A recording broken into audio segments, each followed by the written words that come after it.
Yep, you're good. Cool.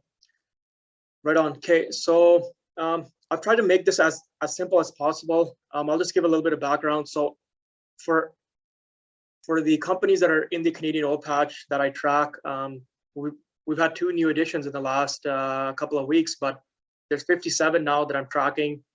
And for all of them, basically what I do is I try to keep this spreadsheet as updated as possible. I kind of fill in the first few things that don't take very long. And then based on that, I pick the top 5 or 6 or 8 or 10, and then I'll do deep dives into them and kind of look very deep into the well results, the actual debt situation, the management, their cash flow, return to shareholders, their operational performance, et cetera, et cetera. But there's not enough time to do that on, 57 companies. So this is a quick and easy way to kind of do that, and then pick the companies that I want to really spend time on, and that then potentially add to my portfolio. And then if I do get fresh capital, I kind of can go back to this and say, okay, what's at these share prices? I'll update all the share prices and then decide based on that what kind of stands out to me the most. Yeah, so that's a little bit of the background. So we'll start with MEG. So basically, we put the company name in the first box, just to keep everything on track. We're looking for the latest production number. So if we go to their Q3 report to shareholders, that's what you're looking for, their Q3 results. You have the Q3 production, it says right here, quarterly production results of 91,506 barrels per day. So, okay. So we're just going to throw that in there, 91,506. MEG Energy is basically 100% oil. They're an in-situ oil sands producer, so they don't produce gas. I'm sure it's in here somewhere as well. I mean, they're saying it's barrels per day, which would tell you there's no gas in there, given it's not a BOE, it's a barrel of oil. So the heavy oil production then would be 91,506. There's no light oil, there's no NGL. For other companies, they will give you this breakdown in the Q3 results if you need. But for MEG's case, it's all heavy oil, it's all oil sands production. So then we need the number of shares outstanding. So that will again be in this Q3 report. So we go to shares outstanding. Common shares, 306.8 million. That's what we're looking for. So we'll throw that in there. Sorry, is there a question on the Zoom or no? Okay. The share price on Friday closed at 13.77. So you want to put that in there. Make sure you're using the same units that it says here. I've got a couple of questions, people who weren't putting shares in millions and such, and the spreadsheet was kind of getting screwed up. So almost everything is in millions, and then there's a little explanation here as well on the side. So the next thing we're looking for is our current debt. So almost all the information is easily accessible in the report, which is nice. And you can just go Control F and look for what you're looking for. So net debt at the end of Q3 was 2,559 million. So we're going to put that in there. And just to go back here a sec. So the market cap of a company, for those who are not familiar with these valuation methods, the market cap is what's the total value of all the shares of the company combined. So 4.2 billion is the value that's given to the shares. And then you take the current debt, you add them up, and it gives you the actual total value of the company, which is about 6.7 billion. You have your debt to EV ratio, which tells you how much of the value of the company is in debt.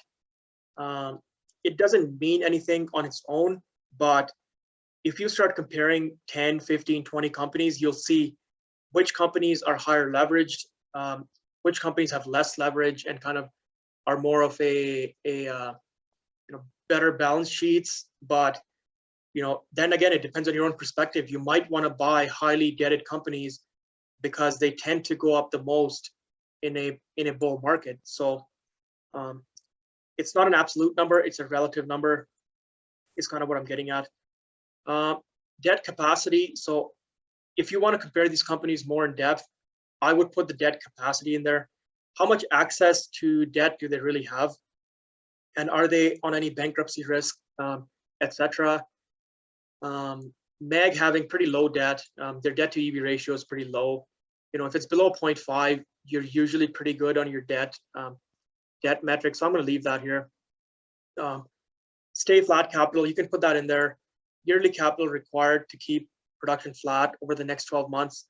Again, it's a relative exercise. So if XYZ company has 100,000 barrels and they need $1 billion to keep their production flat, and then another company needs only 100 million, you can just kind of think about things on a relative basis on that. MEG doesn't have a dividend, so I'm going to put 0 in there. The next thing we need is the last quarter's adjusted funds flow. So adjusted funds flow tells you how much money did the company make after they paid all their expenses. So operating cost, transportation, salaries for their employees, interest, tax, whatever else, buying pens for the office, etc. So, it tells you right there. So adjusted funds flow of $239 million. So I'm going to put 239 in here. And the next thing we need is a free cash flow. So free cash flow tells you, okay, that's what the company made. However, oil assets decline, right? As the doctor just said, oil assets always decline. So you need to put some money back into the ground just to keep production flat. So we want to know how much money did the company make after they kept their production flat. So that's usually known as free cash flow. So I'm going to go in here, I'm going to look for free cash flow. So right here, 155 million is the free cash flow. And if you subtract these two numbers from each other, you will know how much money did the company spend to keep production flat, which is known as capital cost. So, it even tells you that total capital investment of 84 million. So if you subtract 239 to 155, you'll get 84. The next thing we need is the hedging impact. So what was the impact of hedging on this company for the last quarter? And why is that important? Because hedging is not permanent. It's only quarter to quarter. It changes from year to year. So we want to know how much money was affected by the hedging for MEG's Q3. So again, it's on the first page. MEG has done a really good job with their report to shareholders by providing almost all the info you need right here. The hedging loss is also known as the commodity price risk management loss. It's known as market diversification loss and all kinds of things. So you're looking for the realized commodity price risk loss, not the unrealized for future contracts. You're looking for the realized loss. So it's $66 million. And again, we put that in there. MEG does not have an active share buyback program, so I'm going to put 0. Okay. Or sorry, the hedging impact, if it's a loss, needs to be put in as a negative. And I have that in the comments here as well. Put losses in negatives. If they made money hedging, you would put that as a positive in here. So we get the total free cash flow. So if the company had not hedged any of its production, that's the amount of money they would make free cash flow. I see your question, Mike. I'll comment on it here once I get to the FCF part. So the company made $221 million unhedged or 155 hedged, but at what price? Oil prices don't stay constant. They're up and down and they move. And if you believe in the macro outlook, you might think oil is heading higher. So you have a different perspective on it. So we need to know how much, at what oil price did the company make this money? So usually it's called benchmark pricing. in the corporate presentation. So you have the WTI pricing for Q3. Always pick the 3 months ended September 30. Make sure you're not taking information from the 9 months, because we're looking for the latest quarter of information.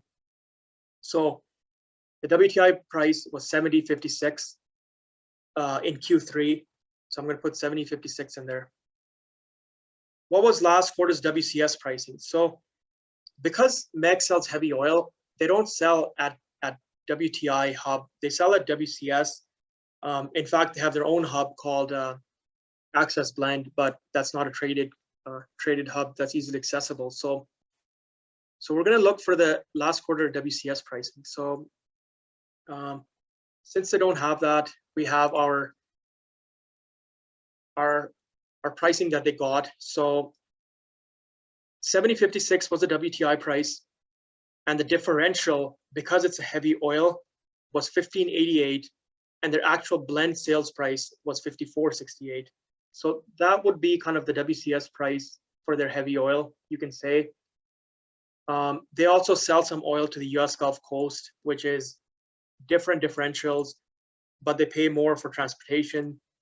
So you're looking for this blend sales price or WCS price net of all the costs is going to be this number right here, 55.57. So that's the average price they got for each barrel of heavy oil that they sold blended.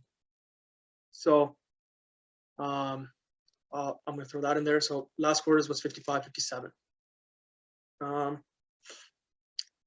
There's a question here on what drives the WCS differential and how the outlook has changed.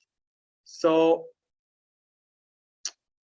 the WCS differential is driven by two things. It's driven by the quality of the oil and the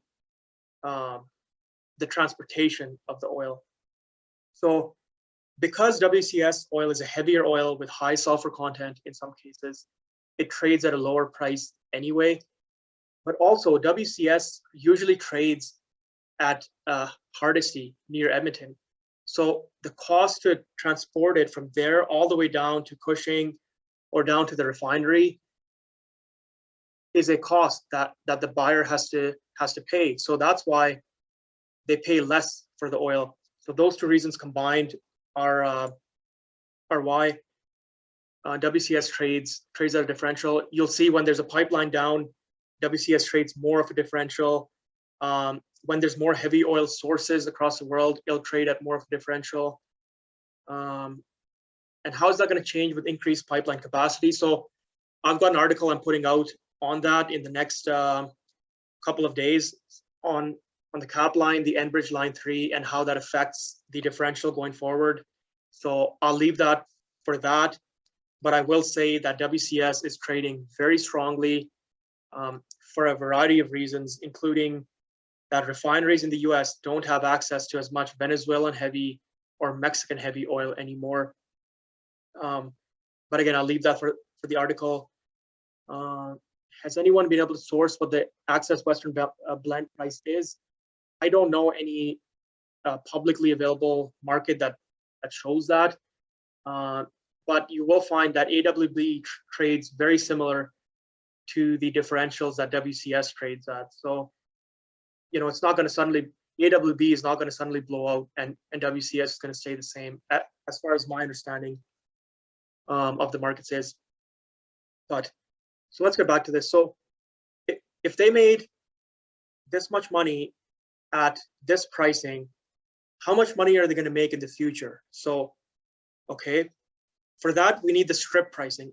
The strip pricing tells you the average WTI pricing over the next 12 months. So where do we get this information? We get it from a website called CME Group. And these links are also on my website. If you go to my website, whitetundra.ca, and you go under links, I believe it's under dashboards and then links. All the links that I use here are there for you. So it's a website called CME Group, Crude Oil Futures and Options.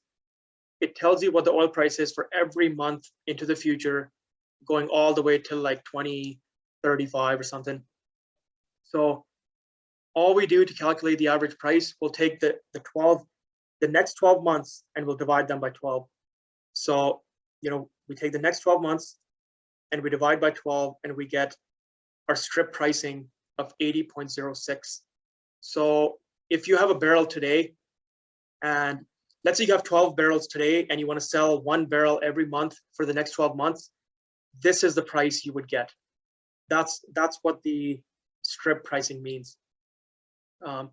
So 80.06. So I'm going to put that in there. The strip pricing for WCS. So you can calculate that by going to looking at the WCS price on any chart, really anywhere, and looking at the differential every month for the last 3 months.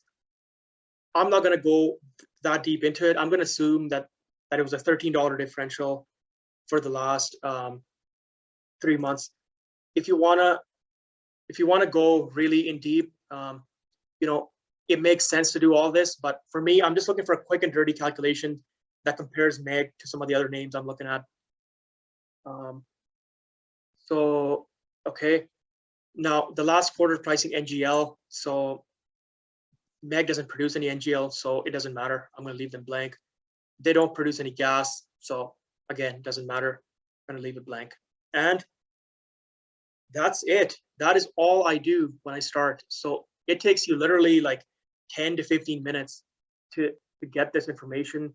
So even if you want to track, let's say 60 companies, I mean, it's only going to take you 3 or 4 days if you spend, 3-4 hours a day doing this and getting them ready. Not saying that people should be tracking that many companies, but just to give an idea. So for anyone that's not reading the chat, Steve has a really good point here that Access Western Blend is about a $2 differential more than WCS. So if WCS is at 13, Access Western will be at 15. So thanks for sharing that, Steve. I appreciate it. So, okay, so that's all we need. And we have our calculator kind of calculates everything for you. So the first one I'll talk about is the free cash flow yield. So this box here tells you that this is the amount of money that the company would make unhedged in the next 12 months if the oil price was at the last quarter's pricing. And the free cash flow yield tells you how much free cash flow is the company making as a function of its total enterprise value. So MEG is worth $6.8 billion. They're making $884 over the next year, which is roughly 13%. So, okay, that doesn't tell you anything about the company's value though. So what I use is I use an 8 multiple on free cash flow. And why is that? Because if I use an 8 multiple, I'm telling myself that this company should generate enough free cash flow over the next 8 years to basically be the entire value of the company, the enterprise value. And if you look at it a different way, I'm looking for a 12.5% return every year. And over 8 years, that adds up to 100%. So why 12.5%? Because a 12.5% return gives me about a 6% dividend, and it gives me about maybe a 5% share buyback every year. And then the rest is basically for paying off debt or whatever else. Or for companies that are highly leveraged, they're going to use all 12% to pay off their debt and kind of go from there. It's times 8 is a very common multiple for oil companies. Some people use times 6 for smaller companies.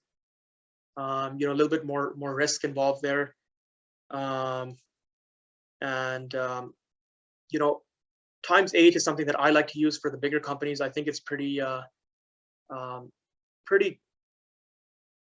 conservative and at the same time is expecting a lot from the company. It's not like some of these tech companies that are trading at 30 times free cash flow or 20 times, right? All I'm expecting is 8 times.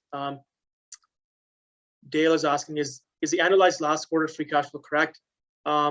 This is correct because it's using an unhedged number. So we're not using 155, we're actually using this 221. Given that MEG is not hedged in the future, I think this is more of a proper number to use, if that makes sense. And then there's a question here on smaller companies like Gran Tierra. You're right, I would probably not use an 8 multiple. And I would maybe use a 6 multiple. So the free cash flow 8 multiple is actually this number here. So you take your free cash flow for the year and you multiply it by 8. So that's the value of the entire company, but you have to subtract the debt from there. So when you subtract for the debt, you get a valuation for your equity, and then you divide that by the number of shares and you get a fair share price. The question here is, why am I using unhedged oil in the blue chart? It's because most companies, if you take their last quarter's hedging, it does not reflect their next 12 months of hedging at all. It's actually totally different. So it doesn't really make sense to be projecting based on hedging losses.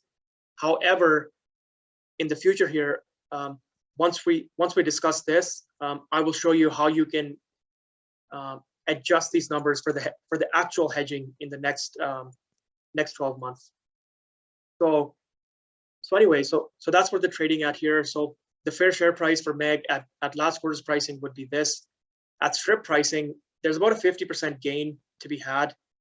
And for the macro outlook, if you believe in a $100 oil environment, I mean, you're looking at kind of like a 4x on your shareholdings, and so on and so forth. And then when people say, okay, this company is reflecting this price, this is what they're talking about. They're saying that MEG today, even though oil's at $80, is trading even less than a $70. Even less than a $70 oil environment. So it's basically trading at a $65 or $67 environment. And you can kind of tell when the company's shares become worthless. So somewhere between $50 and $60, the fair share price of the company goes from positive to negative. So under that, you really don't want to be holding MEG. So just some of the things I kind of keep in mind. There's a question here that many oil companies have pretty consistent hedging programs. They hedge 20% of production. You're absolutely correct, but the price will be significantly different. So, MEG lost $66 million because they had hedged oil at $40. Let's say, I don't think their hedging for 2022 will be at $40, right? It'll be at $60, and then the 2023 will be at some other numbers. So, so I agree. They hedge a certain percentage of production, but it kind of moves with the. Sorry, the Twitter just disconnected. It'll move with the share price, with the oil strip price as well. So again, this blue column is not the be all end all. It's you have this to adjust for the hedging, the actual hedging. There's no point to take a number and use projections off it. If you have the actual hedging numbers that we can put in there. But thanks for the question. So that's this part of it. Now, there's some people, if you follow on Twitter, they use adjusted funds flow times 4 as a way of valuing these companies. Instead of using free cash flow times 8, they'll use adjusted funds flow times 4. So again, the calculator calculates everything for you. It's just two different ways of doing it. What's the difference between the two? And I did get this question on the last YouTube clip. So the difference between the two is that for oil sands companies that have put in a bunch of capital up front, and they're not expected to really be putting a bunch of capital now because they've already paid for the mine, they've paid for everything, I would use the free cash flow method for oil sands companies. For companies where the capital kind of moves from quarter to quarter, where it's unstable year to year, companies that are drilling more in the winter, for example, the adjusted funds flow might be a better metric for that. But for a company like MEG, which they've spent a lot of money up front to build this mine, and now the mine is producing cash, their capital cost is not that high, you want to use free cash flow. So that's just kind of like my idea. I always use free cash flow times 8. I don't look at this column, but a lot of valuations by analysts and such are done on this column, so it's important for me to put this in. Okay. For smaller companies, would I still use adjusted funds times 4? Yeah. So the multiple, in my opinion, shouldn't change on the adjusted funds flow. It's the free cash flow generation where the multiple can change. But again, you're welcome to use whatever multiple you want. It's not I'm not giving you some sort of end all be all valuation. It's just stuff that I use. It's what I think a lot of people in the financial markets use for all companies, or they're hoping that the valuations will reflect this once the hedge funds and the institutions and the endowments and such come in. Free cash flow times 8 is a pretty reasonable place for the companies to go back to. Is there any questions on that from the Zoom? Anyone wanting to chime in?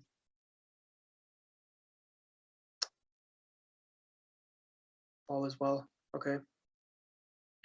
Okay.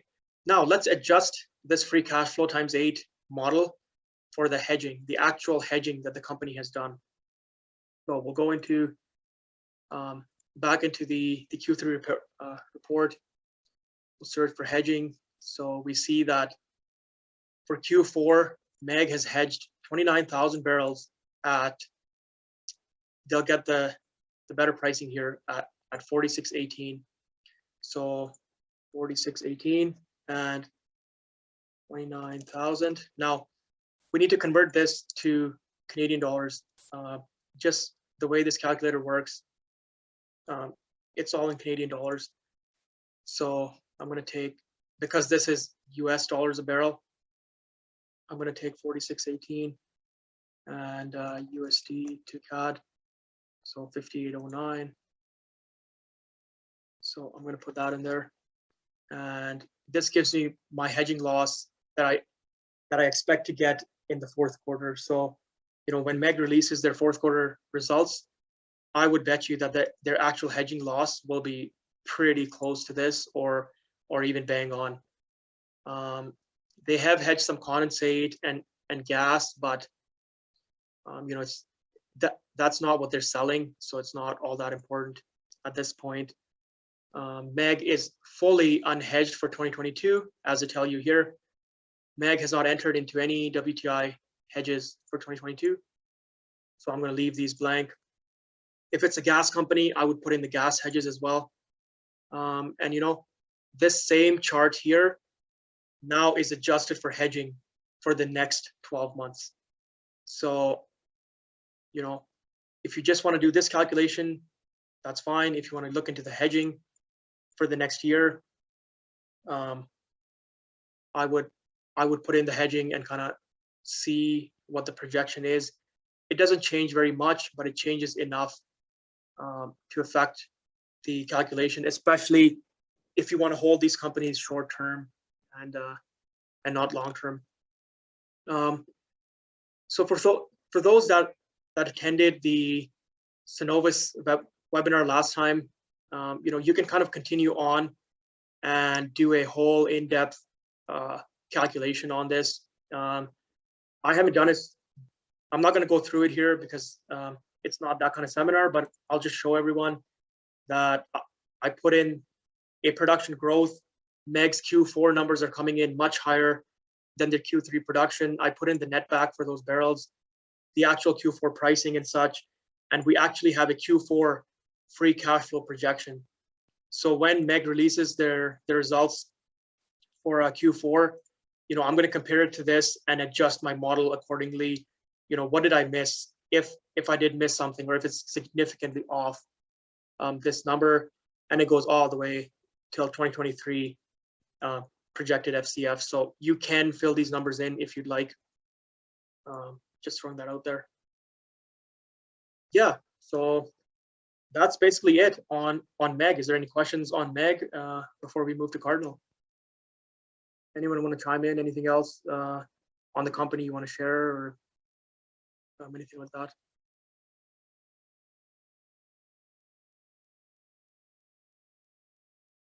Perfect.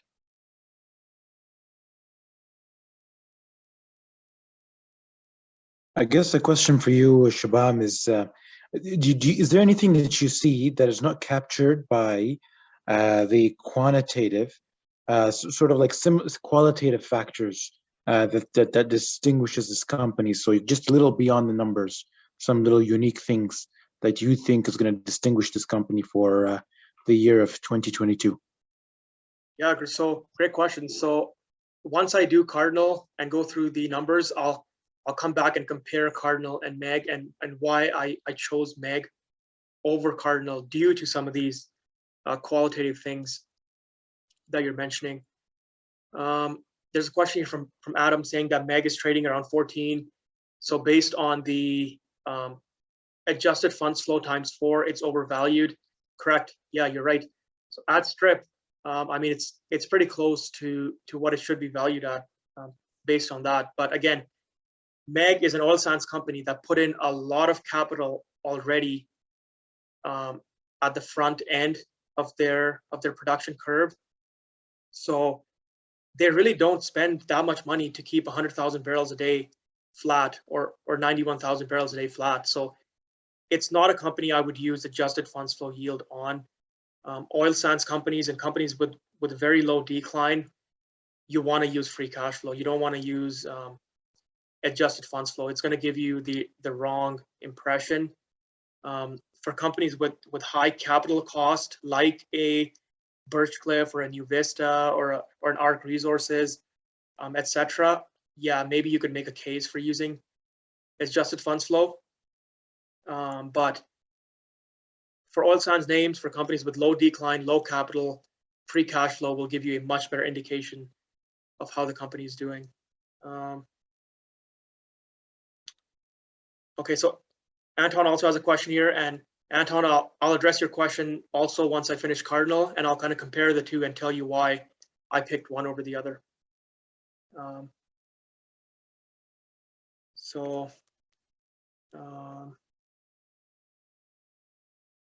Norm has a great point here, saying that the MEG is currently paying roughly, I think it was over $200 million a year in interest cost. So once they pay back their debt, they will actually get higher free cash flow yields. And if I go back to my MEG here, on my 2022 other free cash flow sources, I added $70 million because that's what I think they were going to save on interest in 2022. So again, that's more for the deeper dive portion of it, and thank you for bringing that up. But I really don't look at those kinds of things, in the basic part of the analysis. But once I do the deep dive, I will certainly look at things like, are they going to save on interest? Can they put down the operating cost? Etc. So yeah. So to Adam's question, yeah, MEG's had quite a bit of run, and I can't speak for you as to what price would be good for you to trim at. I'm looking at relative valuations, and MEG still looks really good to me. Plus some of the other stuff I'll mention here in the next few minutes as to why I'm holding MEG. And I'll also talk about the tax pools as well here once I compare MEG and Cardinal. But MEG has a lot of tax pools that have a lot of significant value, and I'm loving these questions today. They're bang on to kind of what I'm going to be talking about here. So yeah, so I'll go through Cardinal quick, and then I'll discuss why I'm buying MEG and some of the other values that MEG has.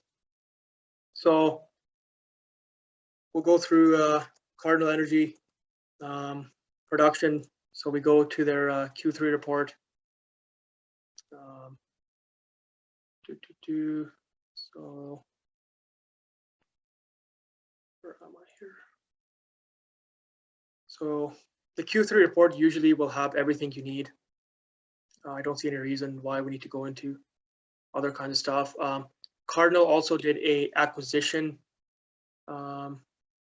pretty recently, so that's not really taken into account, I don't think, in the or it is. They did close it by the Q3 report, but so we have our production. So the total production is 19,473.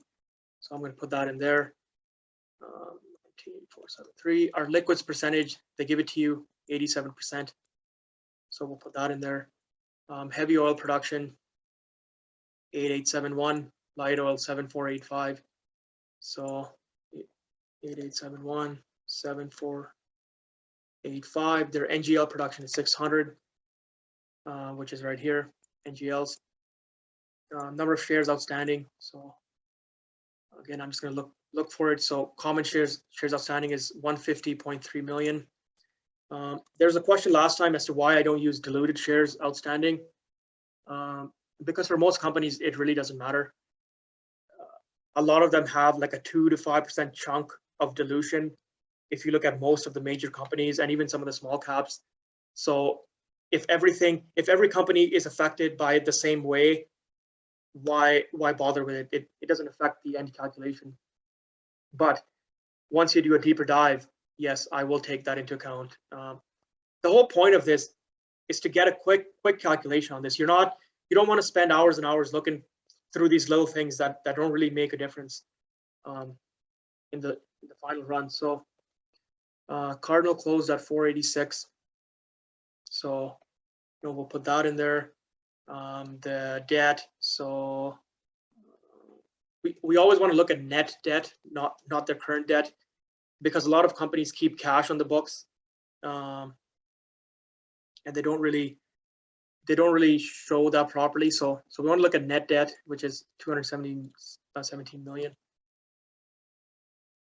There's a question here as to whether MEG ever traded at 8 times free cash flow. So that's a great question, and I honestly have not done the background because it requires you to go quarter by quarter and fill in the free cash flow and then look at the hedging kind of impact on it and then compare it to $100 oil. So I have not done that, but it is something that I want to do in the future is have a graph for every company and kind of what multiples we're trading at, throughout the last 10 years, let's say. But being caught up in some other projects right now. But I will say that is something that's on my mind and something that I think a lot of people are curious about, given that I keep mentioning 8 times free cash flow. So Cardinal does not have a dividend. Last quarter's adjusted funds flow. So we have right here adjusted funds flow 92.6 million. So I'm going to throw that in there. This is for 12 months. I can't put that in there. So always pick the last 3 months. You can't have 12 months numbers going in there. So adjusted funds flow for the 3 months ended is 37.5. So I'm going to put that in there. And the free cash flow. So third quarter 2021 free cash flow of $21 million. So we'll put that in there. Hedging impact. Again, we're looking for hedging. So risk management. So okay. Hedging is also known as risk management. So if you search one of the two, you'll usually find the number you're looking for. So 10.4 million, let's say. Again, you want to look at the realized loss, not the unrealized. So the realized is 10.4 negative again, because it's a loss. They didn't buy back any shares. So I'll put that at this. The last quarter pricing, it's going to be the same for every company. So you just pick the same number from MEG and put it in there. Same with the strip pricing benchmark. So Cardinal does actually give us a benchmark pricing on WCS in Canadian dollars. So 71.81. which in Canadian dollar, in US dollars would be CAD to USD, so 57.08. So I'm gonna put that in there. What's the strip pricing for WCS? Again, I'm just gonna assume a $13 differential for now. If I need to go back and adjust that, I can later on. NGL pricing doesn't change very much quarter to quarter. So I'm going to leave it blank, but if you want to calculate what pricing MEG got or Cardinal got for the NGL, they don't actually give it to you. They give you WTI, Edmonton Light, WCS, and AECO Spot, and all this, but they don't give you the NGL. So how are we going to calculate it?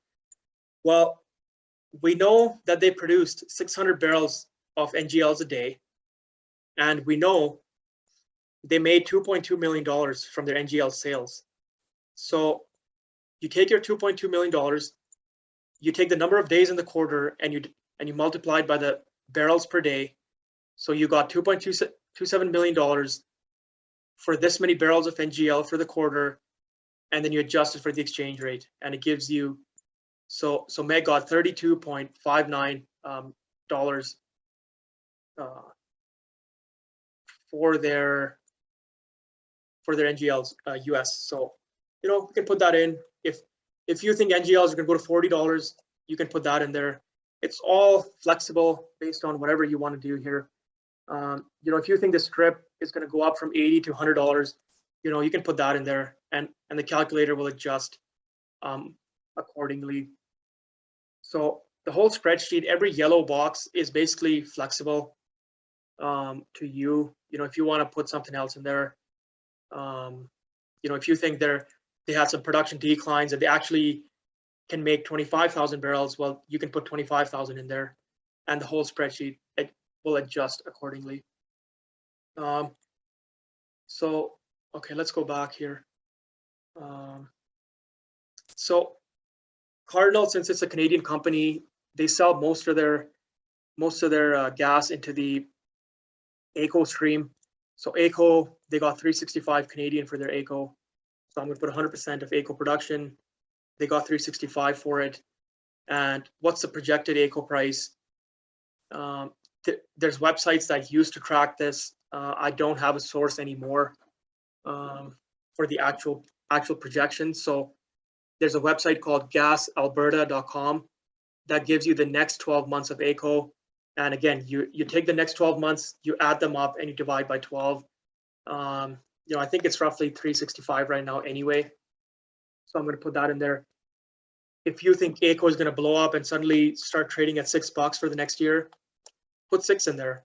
And again, the website or the boxes will adjust based on what your projection is. This is not one where I expect you to use my calculation as gospel. It's you put in whatever you project for the gas price and for the oil price, and if you think something is different here. So again, that's it. There's a question here. Why do I not use realized pricing as opposed to benchmark pricing? So the reason for this is because in my mind, it doesn't matter. If you have your last quarter at 70.56 and the strip is, let's say, $10 above the last quarter's pricing, I would bet you that the realized pricing will also be $10 above. It's going to change 50 cents here and there, maybe $1 here and there.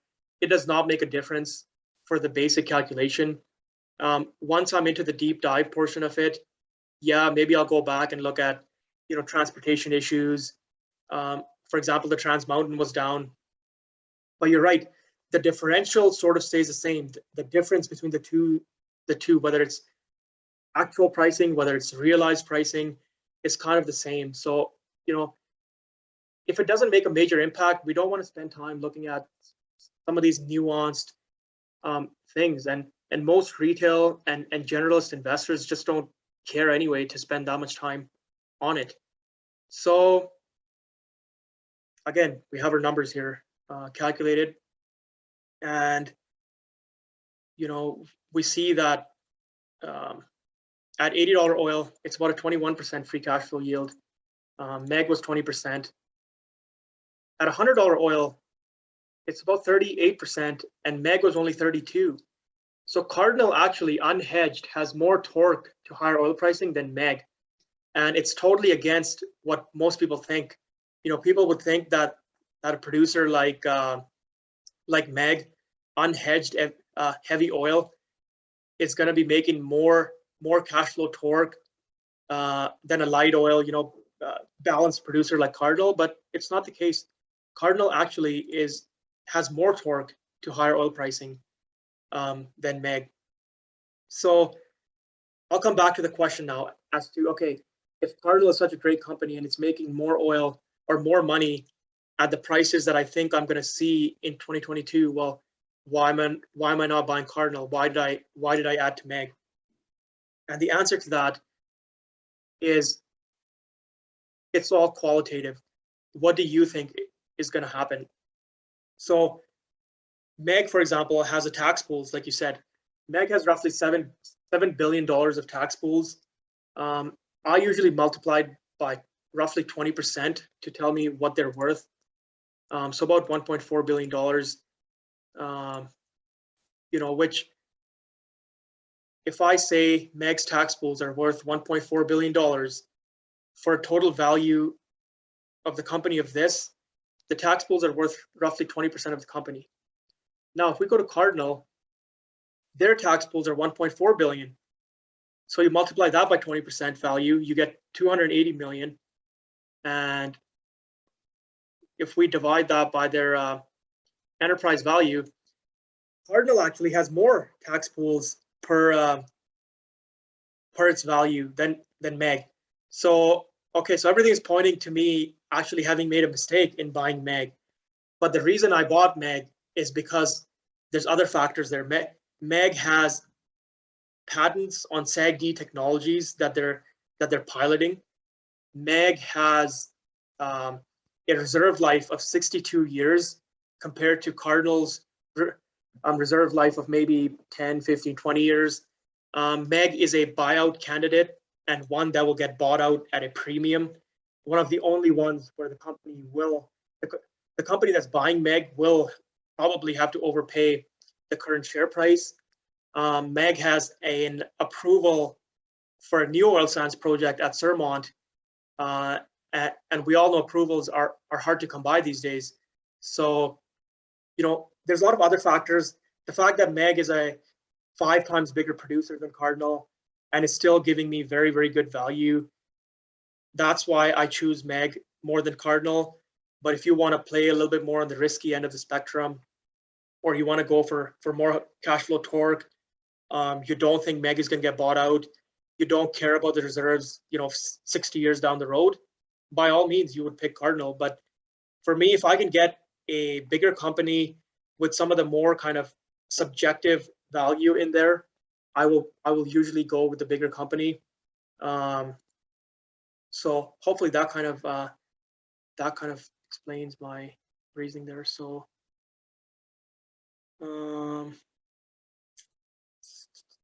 so what did I do to get to 190 or 150 million?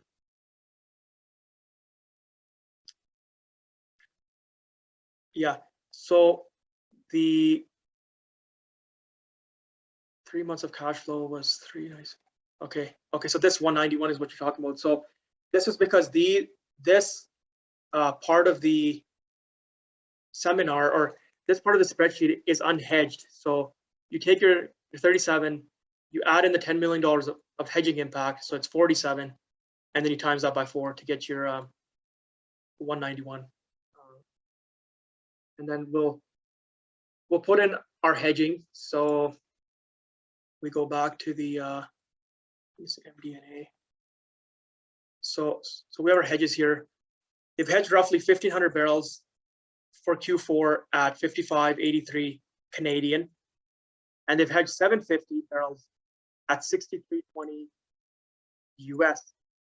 So if you convert this number to Canadian dollars, and then you take the aggregate of these two hedges, what you'll find, and just in the interest of time, I'll just skip it. you'll find they've hedged 2250 barrels at $63 Canadian. So they're losing $5 million at strip, yada, yada. And this is the actual hedged fair share prices for the next year. And again, if you wanna put in a production growth, you want to do the full deep dive on this company, you're more than welcome to do that on your own time, I guess. But yeah, so what I'll do is I'll do these calculations for about all 57 companies that I'm now tracking. I'll find the top 7 or 5 or 7 or 10 that I want to look at more in detail, and then I'll get into the nitty gritty. I'll look at the production growth. I'll look at kind of what netback are they getting on their growth. I'll look at any asset sales they did. Do they have any contingency payments? Like, this is built for Cenovus, so you kind of get where I'm going. I'll look at their refining capacity. I'll look at their management. How much can you believe their management? Have they outperformed operationally? For the last 5 years, have they beat their production targets or have they underperformed? Do they have any other ESG problems? Are they a dividend paying history? XYZ and blah, blah, blah. And I look at a variety of things. If I can get my hands onto a well results from Petro Ninja, I'll look at the well results that are materially affecting the company. So what factors determine the top companies? I look for the free cash flow yields. If it's not making money, I'm just not interested. It could be the best company out there with the strongest management and the best debt ratios. But if it's not making me money, if it's not generating free cash flow, it's not going to warrant a deeper dive. So, people ask me, why have I never bought Gear Energy? Why have I never bought Whitecap? Companies that have the extremely strong management teams, very highly regarded. It's because they just don't generate the same free cash flow that other companies do. So, these factors come into play once the companies generate free cash flow. If they're not in the top 10 for free cash flow generators, I usually don't look at it any further. And that's a very simple way to put it. I guess I'll say that I've been tracking most of these companies for at least 3 to 4 years, and some companies for 8 years. So there's other factors that I have in mind that don't affect, like, that I can't show in a 20-minute seminar on a company. Like, I will look at a lot of the new technologies that are coming out. Like, is there something that can materially affect this free cash flow? There's a couple companies that I bought in 2021 that people have noticed I don't hold anymore, and that's because my free cash flow was based on them keeping production flat in 2022, but they ended up growing production and spending more capital. So the free cash flow yield now is not meeting my metric anymore that I want. So, it's adjusting it on the fly. Do I look at EBITDA multiples? I don't look at EBITDA multiples. Earnings is a very, very bad metric to use in the oil industry, because earnings is affected by depletion and depreciation, or sorry, EBITDA is not, but earnings is affected by a lot of things like reserve changes in reserve calculations and such, which are not actually earnings.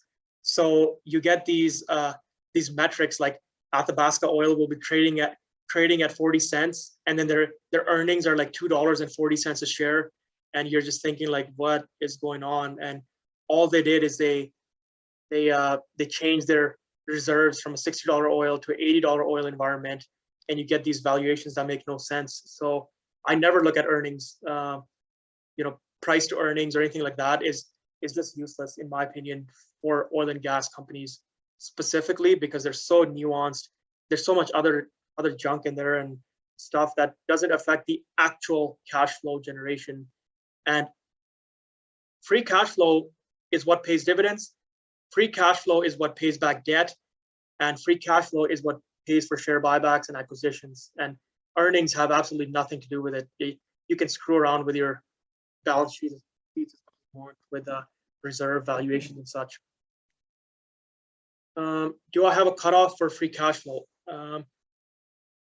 I don't really have a cutoff for free cash flow yields. I usually just pick the top 7 or 10 companies, and then, like, I myself in my mind have a little bit of understanding of what is affecting this free cash flow. So there could be short-term factors that make a dent on it that are not obvious just from the spreadsheet. But if I can kind of keep that in mind, and pick companies based on that, I will. Is it for current oil price or future oil price? So it's whatever you think the macro is telling you. So if you think the macro is an $80 oil price environment, then you pick $80 oil. I am a firm believer that $80 oil is not enough to incentivize producers to create new Gulf of Mexico offshore projects, to create new oil sands projects, to go and screw around in Venezuela trying to get production up. So I think the oil price is going higher because of that. And it's not just a fundamentals thing. It's a what price is required to bring on additional oil supply. And based on what I've seen for the last 4 months, $80 is not it. So, what price am I expecting for next year? I would be, there's no point guessing. It just doesn't do anything. So, you look for wherever kind of you're thinking and go based on that. If you think oil is going to go down, where do you want downside protection to?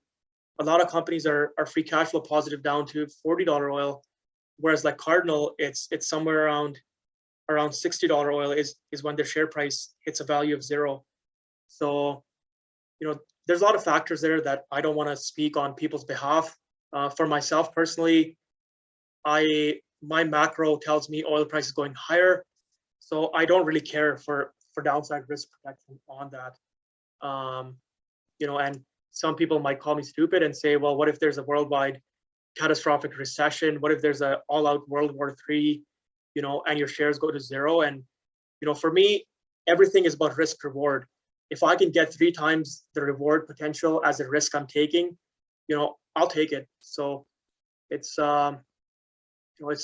it's like I made a comment on Twitter that I like to play poker, not roulette. Like when you play poker, you could have the best hand on the table, and then on the river you get beat by a bad beat. Like, yeah, it could still happen, but are you telling me you still wouldn't take that bet if that's what you see on the table, right? So yeah, you do get bad beats here and there, but if you play it this way, I think I'm setting myself up to win more in the long scheme of things, from a risk reward perspective.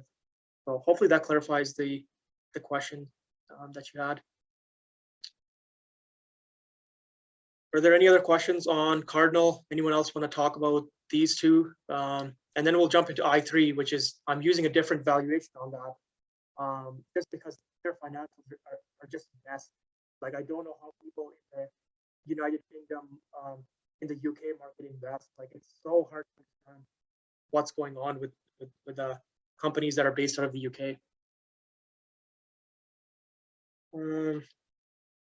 What's the tax rate for Canadian oil companies? Is it applied to FCF or AFF? So this is one of the big blind spots in my analysis. I have assumed here that the companies are not going to pay tax in 2022 because they have so much, like the majority of oil companies are not subject to tax paying in 2022. So I basically ignored the whole idea of tax in my calculations. And for the majority of the companies that I hold, I think it is true that they will not pay tax in 2022. And for me to go into the nitty-gritty of the tax and how much tax pools they have, etc., just is a waste of time, given all the stuff that I'm looking at. So I don't have a good answer to your question. And it's a project for me that maybe next summer comes around, and I'm spending a week or 2 weeks learning about the tax implications going into 2023. But at this point, none of the companies I follow are going to be paying tax, at least in the first half of 2022. So I have not looked into it, and I honestly have no knowledge on it. I'll gladly admit that.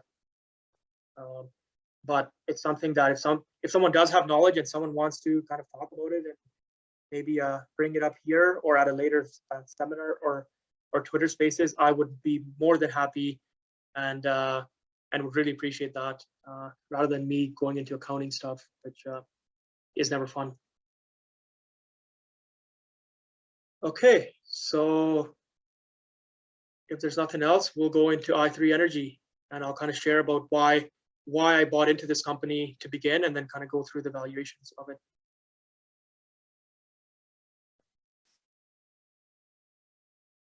Cool. Okay. Oh yeah, one of the other reasons I don't talk about tax, have not taken tax into account that much so far, is because, as this comment mentions, the annual reports, when they come out for the Q4 reports, will give us the latest reserves and the latest. Some of that information is not updated every quarter, so for me to be guessing on that doesn't make sense anyway. So once we have Q4 reports, which are the annual reports, you will have an updated reserve report.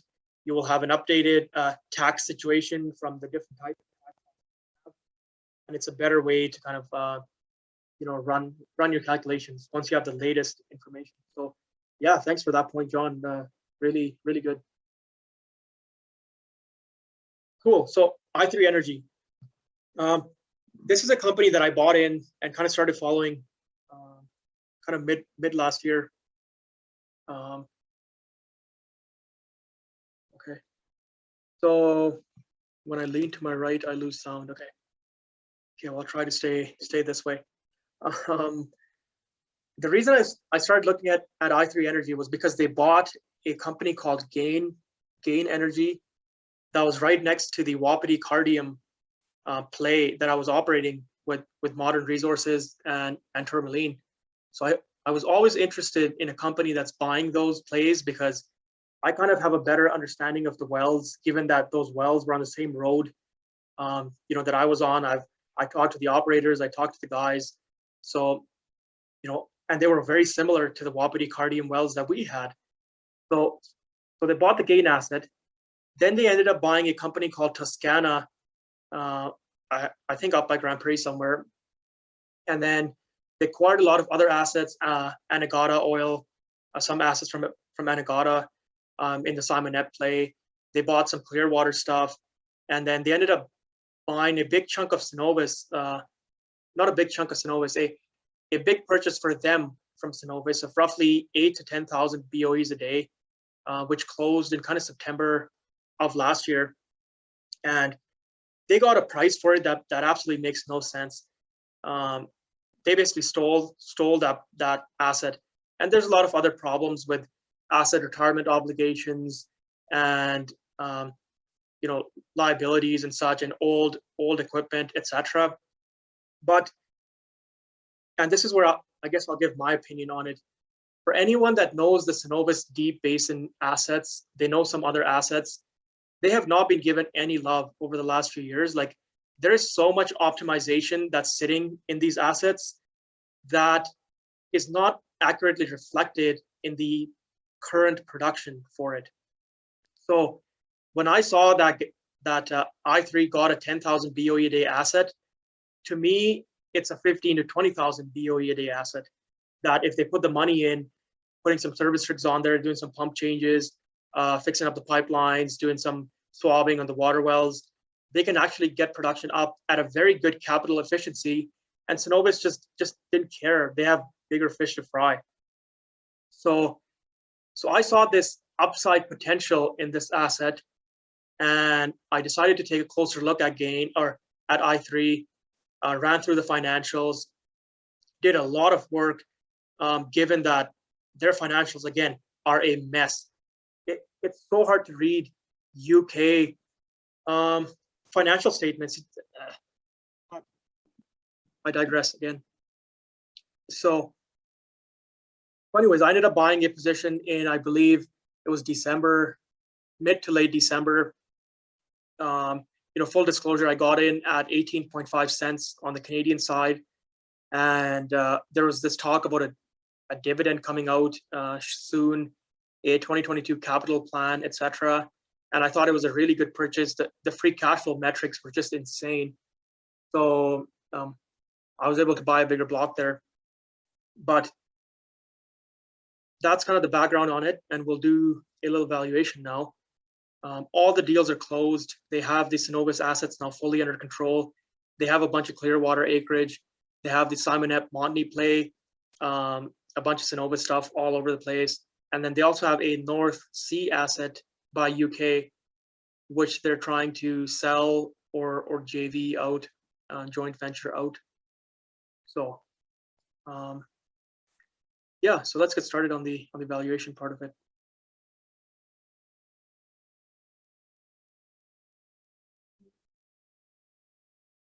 Okay, so because i3 just closed these big deals and they've done so much change to the company, and their metrics that they use are not free cash flow, it's not adjusted funds flow, it's net operating income is all they give me to work with.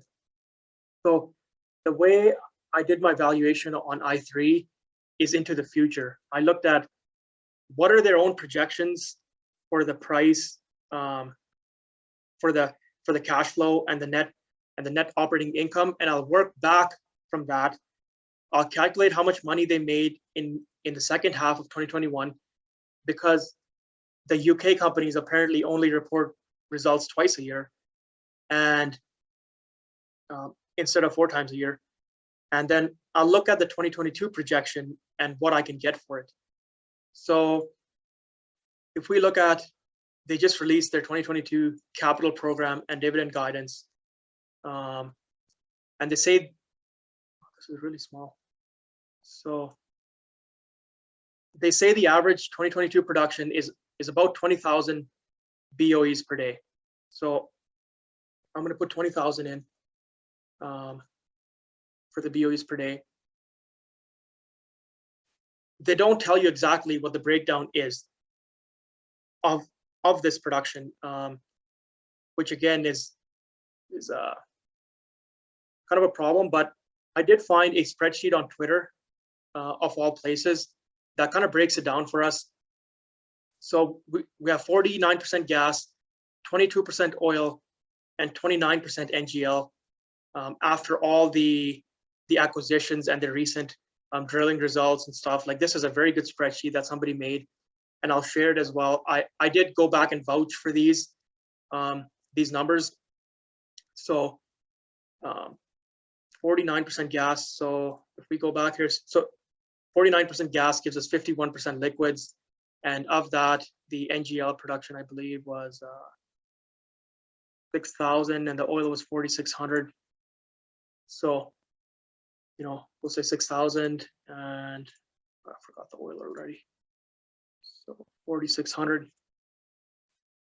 So we'll put a little factor on it and reduce it by 3%, just to meet our numbers. So we have our gas production, and then we have our kind of our oil production. And the way I'm going to do this is I'm going to try and predict how much money did they make in the second half of 2021.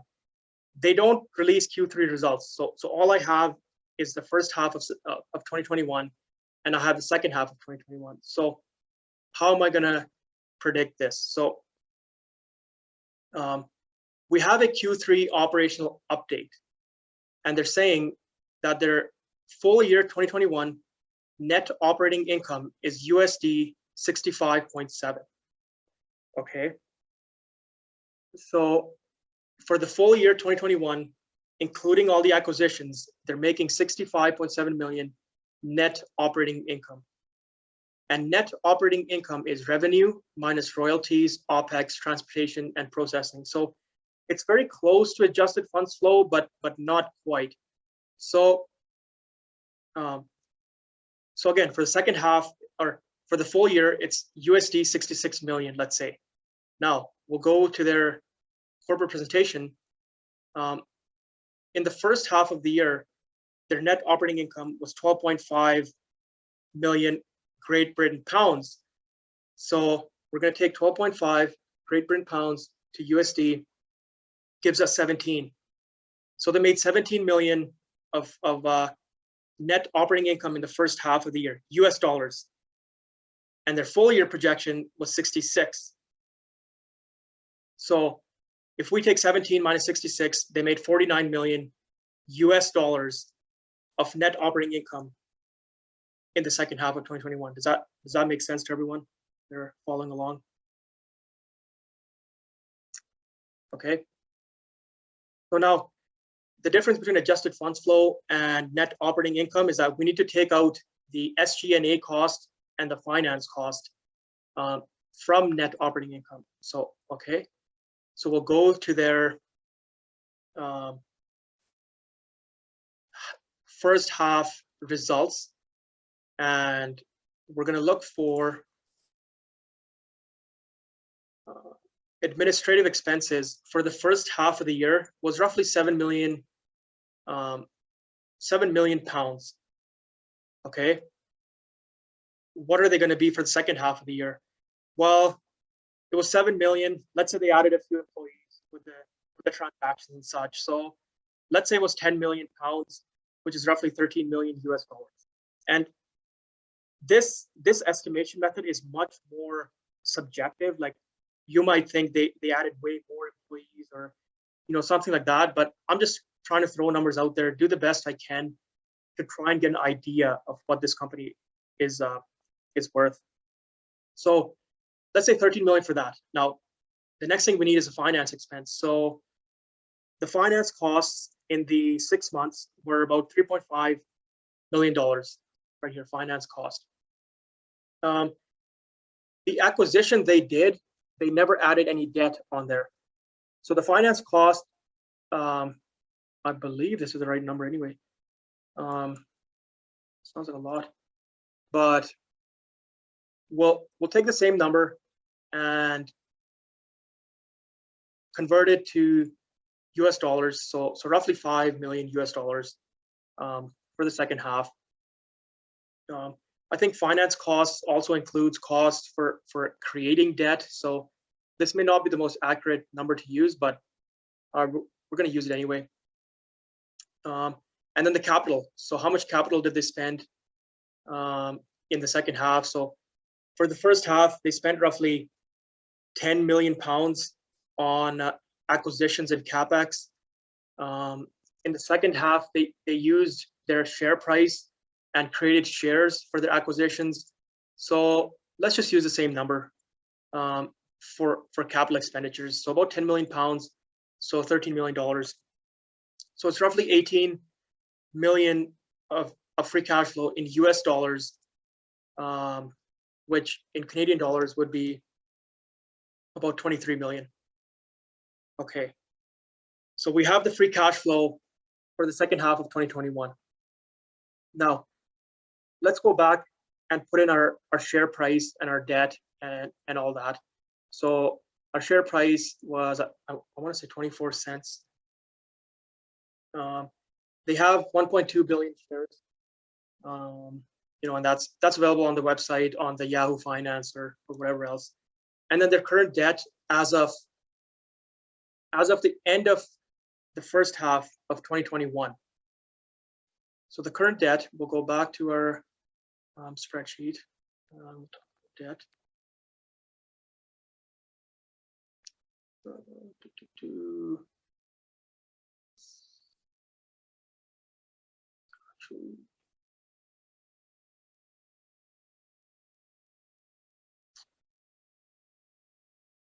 Okay, they don't give us the net debt either, so we have to calculate this ourselves. So they have a bunch of cash, they have trade receivables, and they have inventory worth roughly 14 million pounds, and then their liabilities are roughly 17. So you have your current assets, and on top of that, I'm going to add the accounts payable and the borrowings. The decommissioning liability is not a debt, it's more of an ARO kind of thing, so you don't want to take that into account. So I'm going to take the net assets and the net liabilities and then the borrowings. So it's roughly 21 plus 2 plus 3, so 26 million Great Britain pounds, which is 6 Great Britain pounds to Canadian. So about 44 million Canadian. So we'll put that in there, 44 million Canadian. Now, because we've already passed December, what I'm going to do is I'm going to subtract this free cash flow that they made in the second half from this current debt. So then instead of calculating from July 1st onwards, we can calculate from January 1st of this year onwards. So we'll take the 23 and we'll subtract it. So we got roughly $21 million of debt. So 44 minus 23, that's how I get to the 21. So very low debt to EV. It's basically it's all shares. And then we'll go to 2022 and try and project what's going on.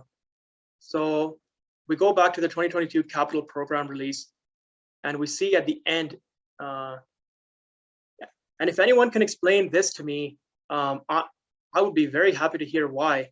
But they tell me the combined 2022 and 2023 net operating income. Like instead of reporting the operating income for the next 2 years separately, they seem to want to combine them, and it's going to be US 244.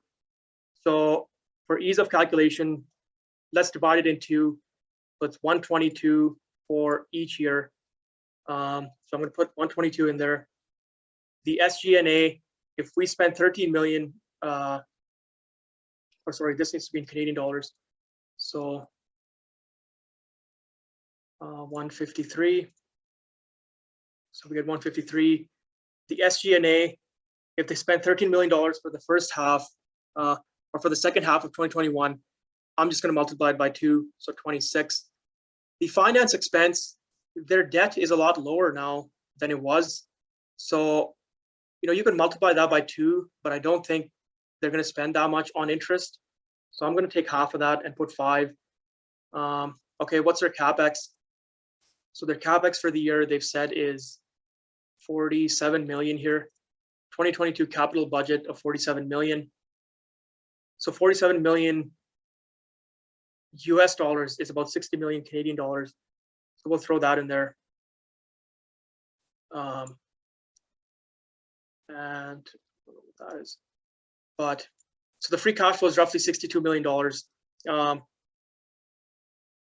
on an enterprise value of 309. So the free cash flow yield doesn't seem to make sense. Like it's only 62 over 309. So it's only about 20% at strip, which is lower than MEG, about the same as MEG and lower than Cardinal. So why did I buy I3? So the reasoning is that, again, another accounting problem here. The net operating income they've given me is at 275 gigajoules of gas pricing, but this company has a lot of torque to gas pricing because it's about 49% gas production of their entire production. There's a lot of torque to gas that they're not taking into account here. So if we add that torque in there, and again, I'm going to refer back to this spreadsheet now because they've done this exact calculation I'm doing in a different way. It ends up to be $77 million of free cash flow Canadian instead of being the 62 that we see here. So, if I take the 77 now instead and divide it by the where are we here? The 309, 25%, and I'm getting exposure to higher AECO pricing. I'm getting exposure to NGLs, and it's the only small cap play that made sense to me. And in addition to that, again, we come back to the subjective part of things. The dividend that they've announced on this 2022 capital program ended up being about an 11% yield to my purchase price. So the fact right here, 10.2% yield. So the fact that they've already agreed to a dividend, I think will bring more funding in compared to companies that have not. And some other subjective things there. I think they're going to beat the production. That's the biggest point I want to make. Like, they say the production is 20,000, and my own subjective opinion of the situation is, given that I know the assets, given that I know the Gain Energy assets, I know the Cenovus assets, I think they're going to beat on production. And I think a lot of people just aren't putting the time in to go through this work to find the free cash flow for this company, and it's just sitting there as a company that gave me a lot of a chance to get in when every other company had kind of run up already to some extent. And I guess I'll leave it there. I know this is a very complicated way of doing things. It's very subjective. It's not entirely accurate at all. And I've reached out to the company and said, look, you really need to fix this up for your Canadian market and give us better insight as to what's going on. Like even this 244 million for the next 2 years, like it's not clear how much of it is in 2022, how much is in 2023. They're using gas pricing that I don't think is very accurate.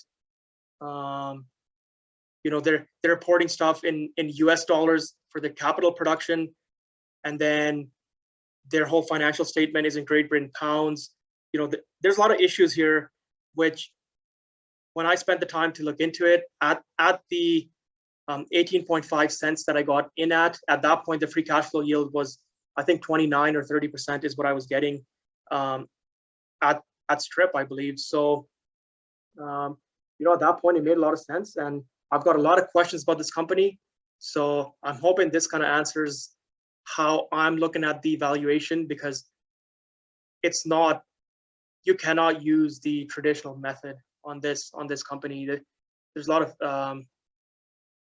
of subjectivity and estimates you're making, and you know, that's that. Are there any questions or anyone wants to comment on I3 directly?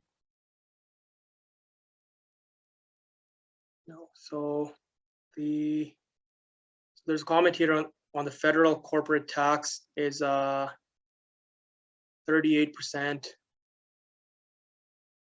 Yeah, I honestly don't know much about this. The taxation part of it, I will tell you that I3 is not going to pay tax in 2022.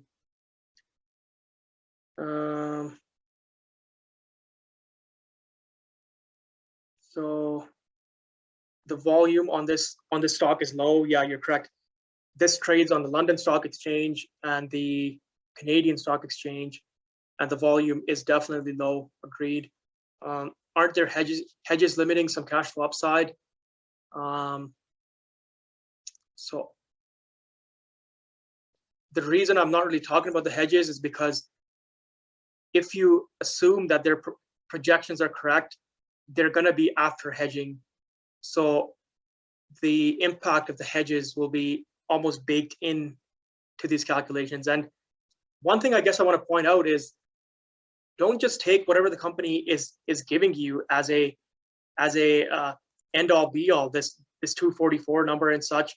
And that's where this Twitter post, whoever made this, has come in really handy, because they actually go through why the net operating income actually ends up at that same kind of number based on the revenues and then the third party and the royalties. And I'm happy to share this with whoever wants it. I can post it, or if you want to DM me, I'll send this over to you. And you know, this spreadsheet gave me a lot of vouching, I guess, to my numbers. They're predicting the company's going to be cash or debt free by December 2021, which I don't entirely agree with. But maybe there's something else in there that I'm missing.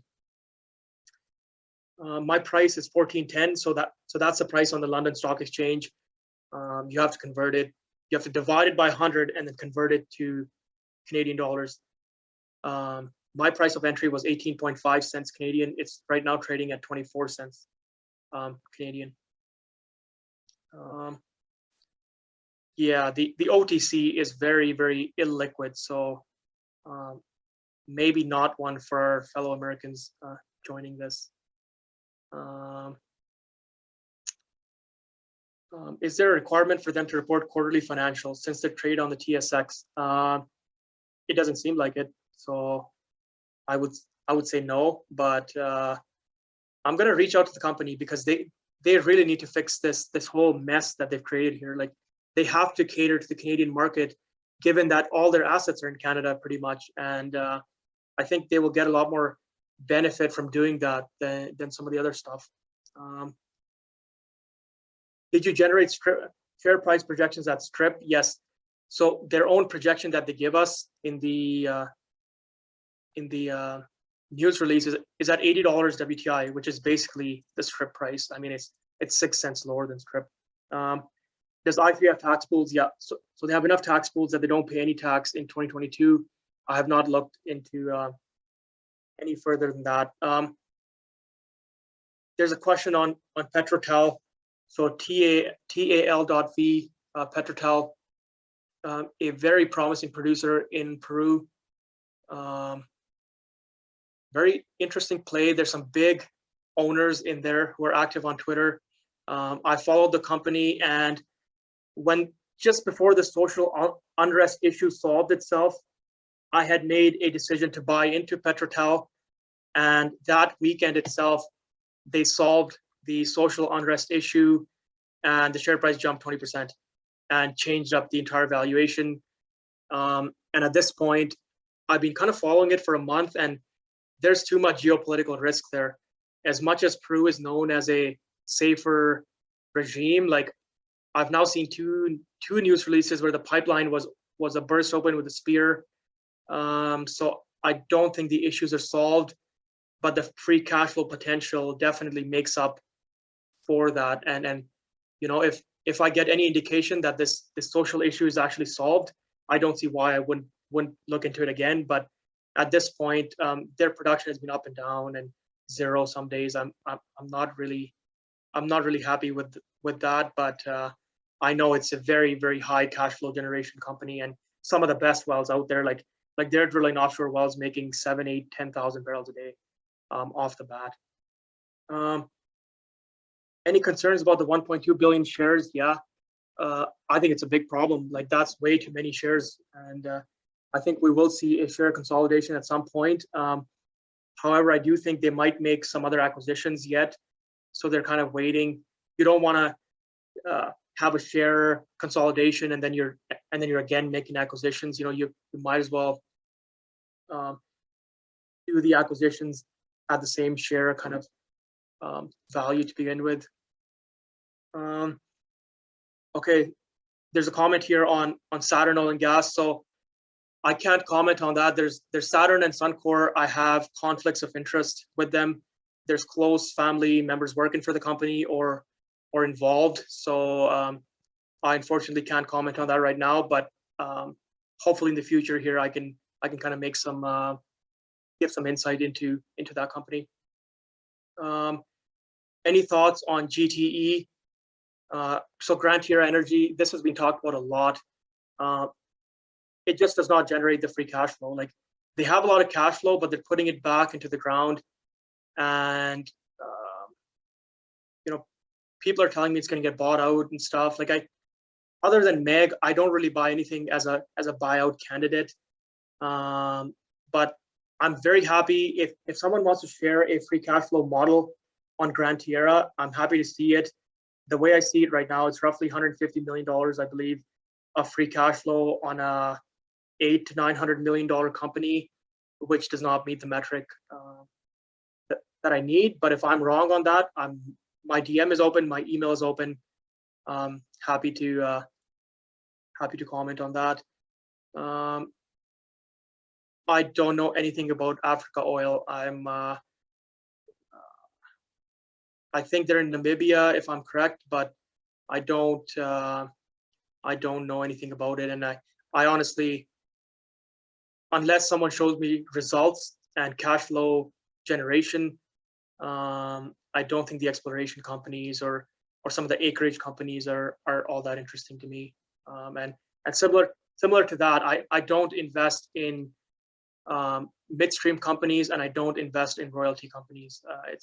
It's just not the play. Like, if you believe in the macro outlook for oil going higher, you want to be in the E&Ps, or you can make a case for the service companies, but it's not the midstream and the royalty companies.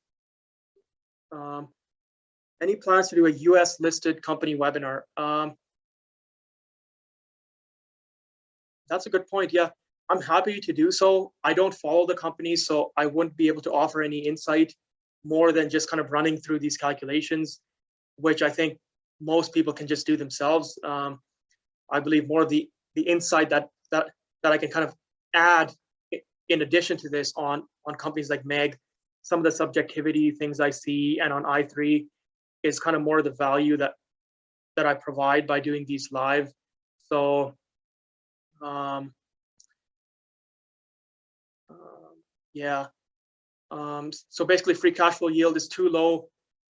So basically free cash flow yield is too low for you on Gran Tierra. Yes. As far as I see, it's got really high torque to oil price. But I just don't see the actual free cash flow coming back to the investor in a way. And I don't understand the whole, they're getting money back from their taxation laws and stuff. And I just don't know enough to really dig deep into that. They have a bunch of money with the government and they get so much back and whatnot.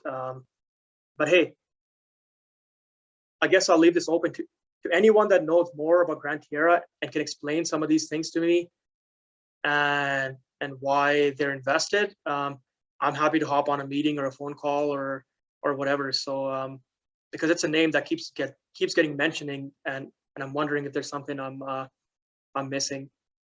I don't need to comment on Saturn, but do you own it? I don't currently own the shares, no, of Saturn Oil and Gas. But it is a company I've gotten asked about a lot.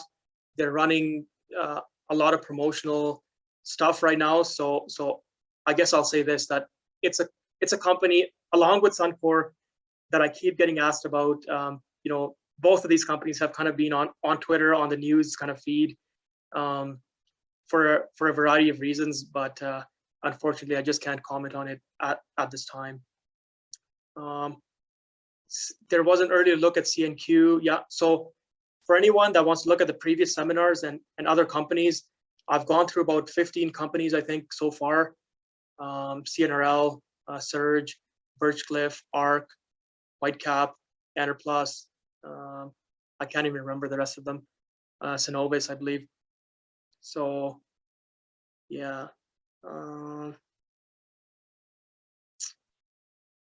Notice you have a lot of options in PA webinar on the options coming up too.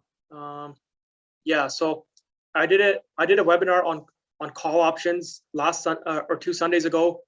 I'm gonna do a webinar on put options tomorrow, 11 o'clock Mountain Time, and then 2 Sundays from tomorrow, it's gonna be a seminar on the option strategies. So some of these covered calls and you know, owning stocks, but then writing puts when you wanna, and then buying puts when you wanna kind of lock in the profits instead of selling, you know, et cetera, et cetera.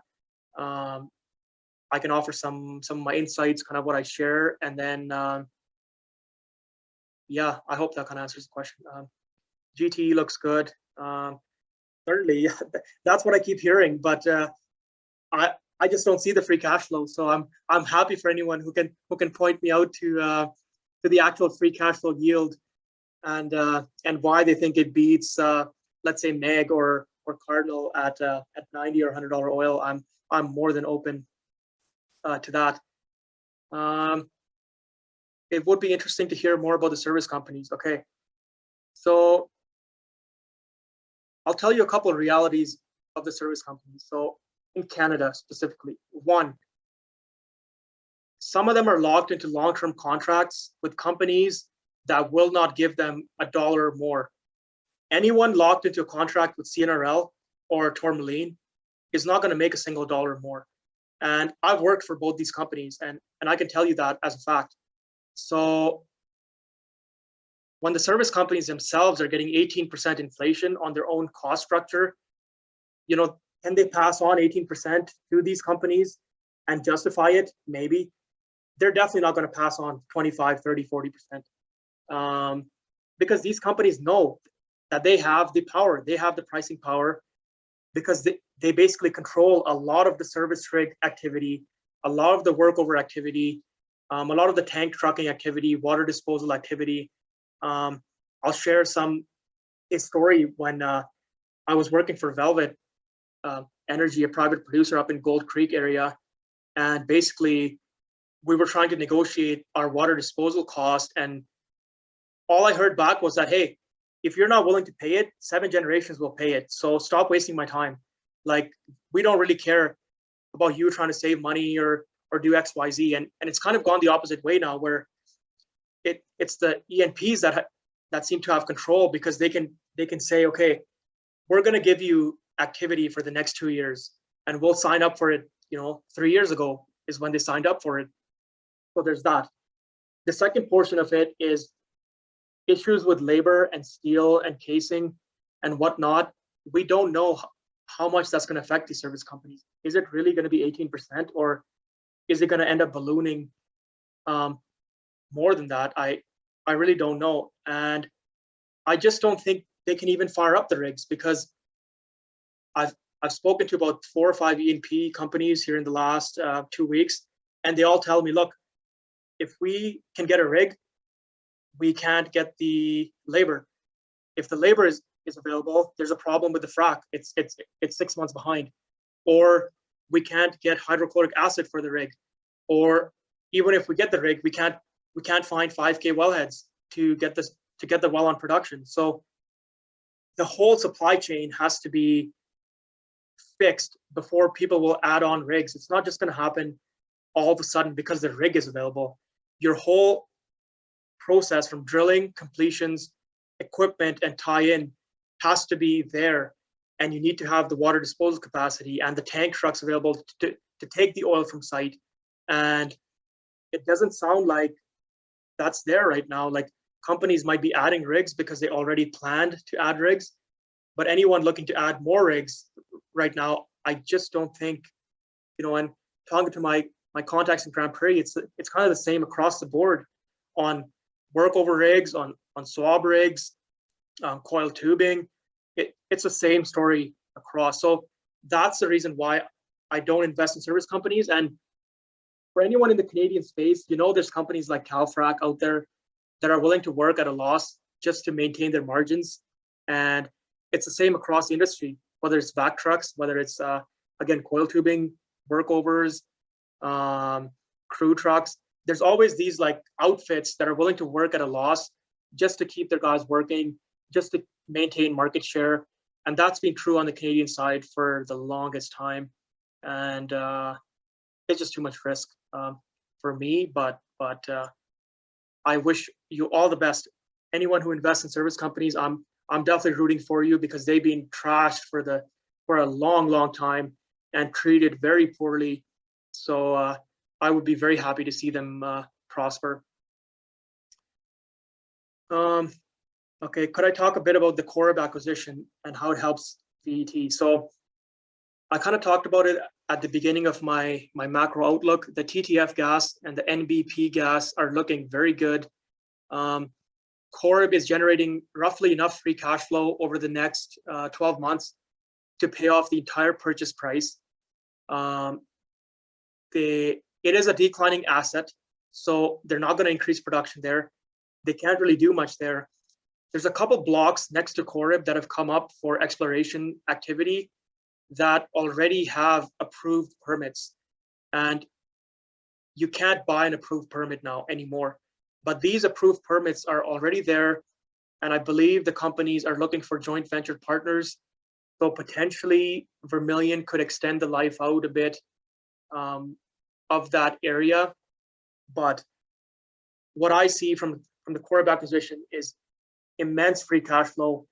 It's an asset that can flow for another 6 to 7 to 8 years maybe, and then a huge decommissioning liability. So, I've shared my thoughts on Vermilion before. It is not a long-term hold company. They don't have the asset quality or the asset inventory to maintain this for the next 7 or 10 years. It's a next 12 to 24 month kind of company. And then there's a lot of issues that come up to the forefront with decommissioning, lack of tier 1 acreage, need to make acquisitions, etc. Yeah, so option webinars are interesting. Canadians are getting screwed on fees. Agreed. I also agree with it the other way. I think people are losing a lot of money, and I think this was someone else's take, so I'm copying it.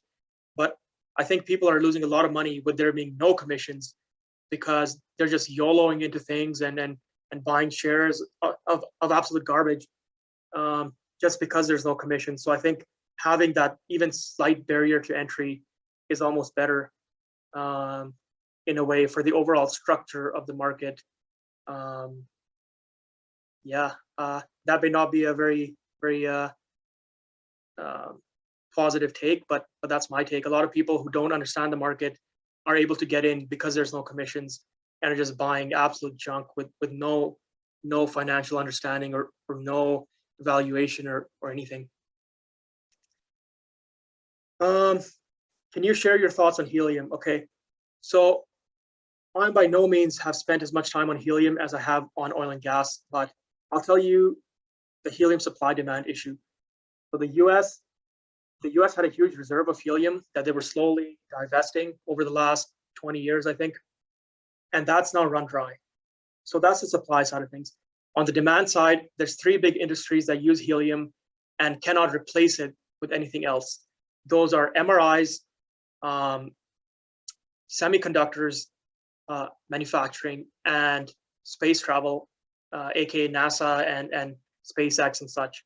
And you cannot replace helium because it's the only one that's still a gas or something by the lowest by the low temperatures they need. It's the only one you can purge with these space vessels.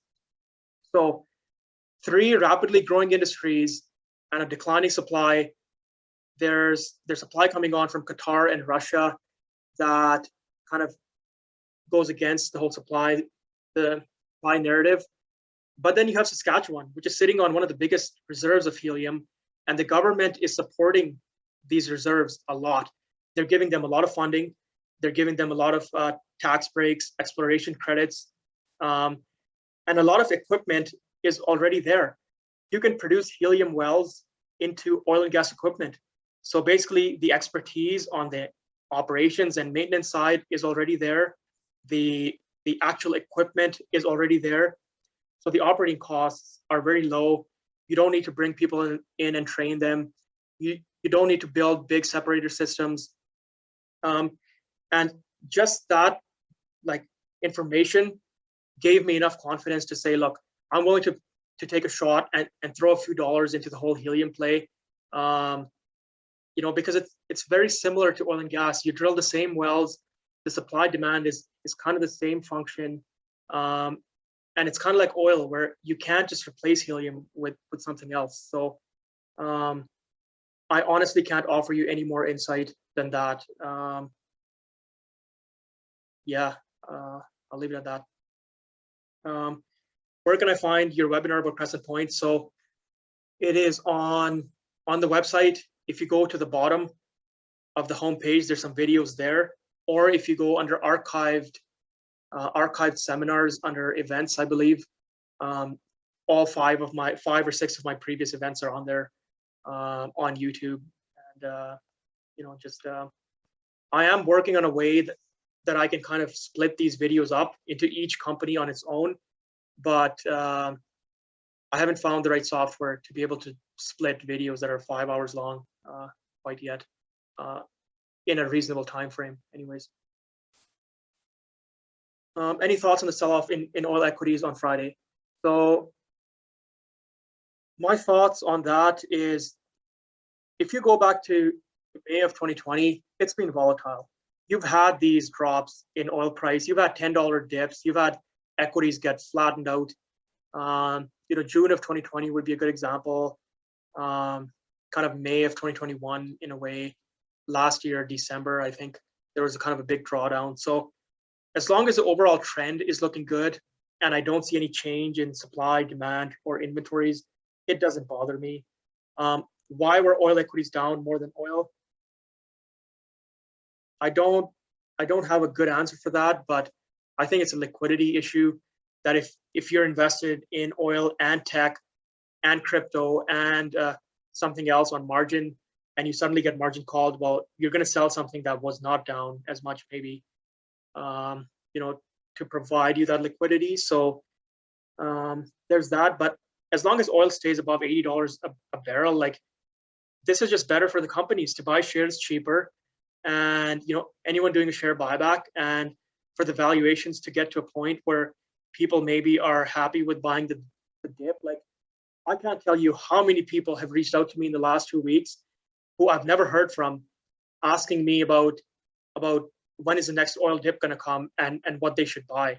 Like, people who have no interest in the oil market are now attending these webinars or asking me these sorts of questions. So it's kind of a interesting sign that there's a lot of people waiting on the sidelines to buy the dip. And as long as the fundamentals on oil don't change, the equities will catch up, whether it's a month from now, whether it's 6 months from now, they will catch up. So I'll leave it at that, because I'm not a financial guy, and I don't chart stuff, so I can't offer anything. Yeah, appreciate you joining in, for everyone joining in. High level, what is a bear case on the names we discussed today? The only bear cases that can really affect the fundamental oil, the change that we're seeing in oil supply, demand, and inventories, there's about 3 things. One would be a worldwide catastrophic recession.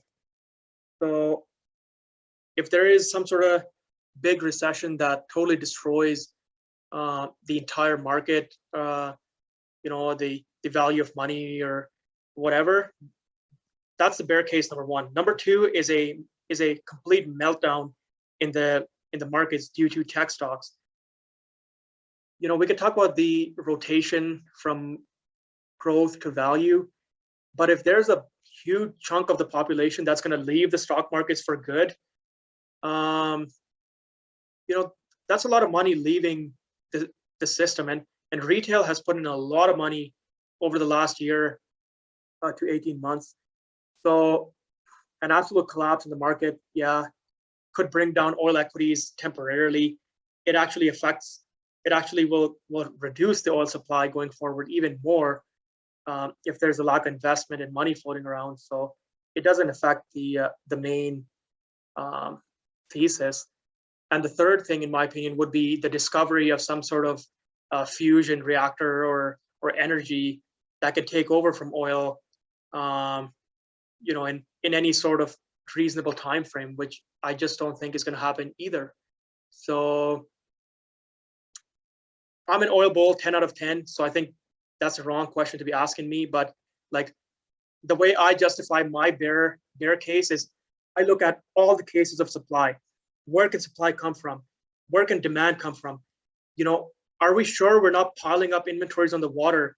Or are we sure that Singapore or Australia doesn't have 1 billion barrels sitting around, right?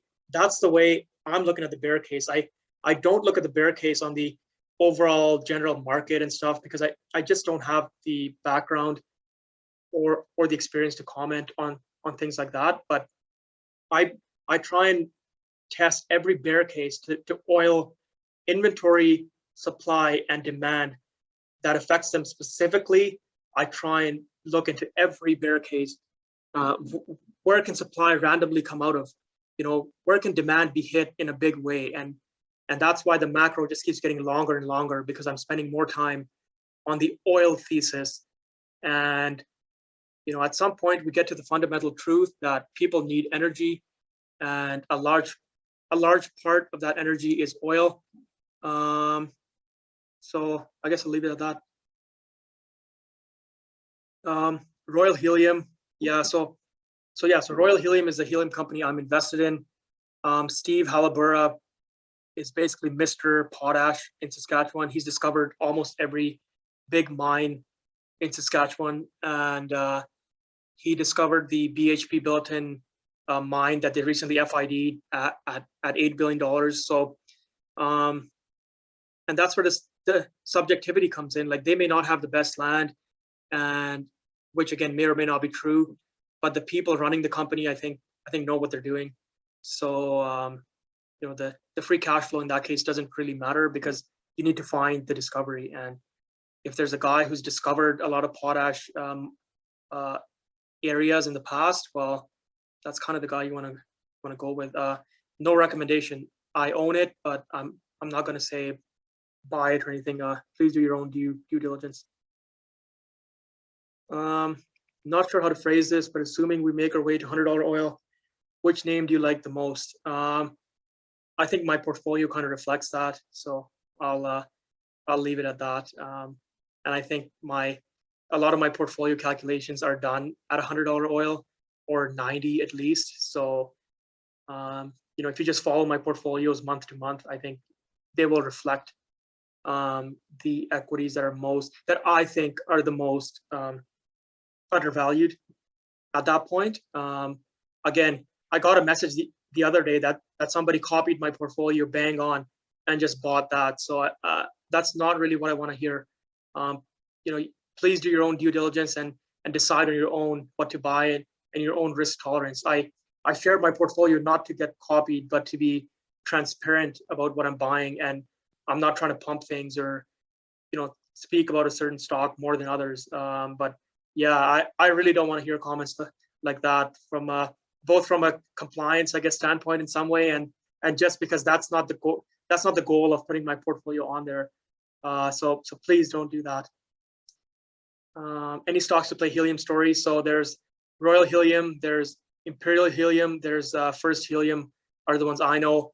And I think one of them was exploring for helium, and they hit a monster oil well. So I guess that just shows you the comparison and how similar oil and helium are. Like it's literally a helium company, and they started producing oil because while exploring for helium, they hit this monster channel of untapped oil. Like, yeah, pretty strange.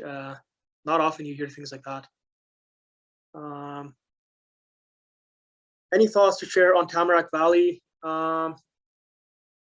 Nothing specific. I like the company. I like the assets. I think they're going to keep acquiring if they have the right assets show up on the market. A lot of underwater hedging, I believe, for the first half of 2022, and just did not end up meeting my free cash flow criteria. Yeah, I don't really have much else to share on that. There's an excellent interview that the CEO, I believe, of Tamarack did, answering questions from one of the interviewers. So yeah, if I find that, I'll forward that over to you, Norm. That'll be much more insight than I can provide. Thoughts on Journey Energy. So I think I've shared some of my thoughts before on this name.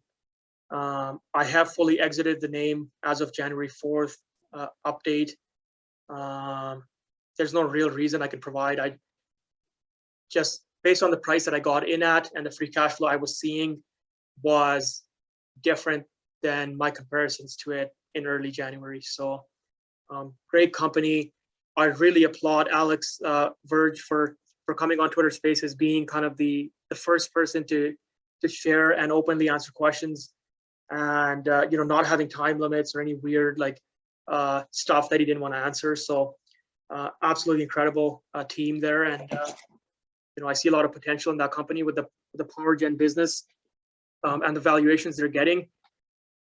The fact that they can spend $10 million on one power gen, and then they can borrow $15 million against it, build the next one, is a huge upside at a time where bank debt is getting harder and harder to get. So lots of great things there. I don't want to ramble on about that, so I guess I'll leave it there. For previous companies' valuation, what needs to be updated to use the latest version? I don't think there's anything to be changed. I did make two big changes, I believe, in December, which was the Canadian dollar to US dollar conversion was not being done in these two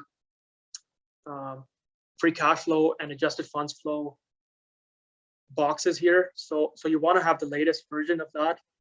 And then I was taking the share buyback as being from free cash flow, whereas the share buybacks are after free cash flow. They actually are consisting of a part of free cash flow. So you want to use the latest version of the spreadsheets, and I update them almost every week on the website. And feel free to copy the information and put it into the new version. I would not go around making changes to the old version, trying to fix formulas and stuff. It's I can't comment on whether it's going to be accurate anymore. I would say just use the latest one. Any reason I'm not in headwater exploration? Okay, so I think it trades at a premium already to its Clearwater peers, and there's lots of growth kind of baked into it. And if they keep growing, I don't think they're going to give money back to shareholders, is my understanding.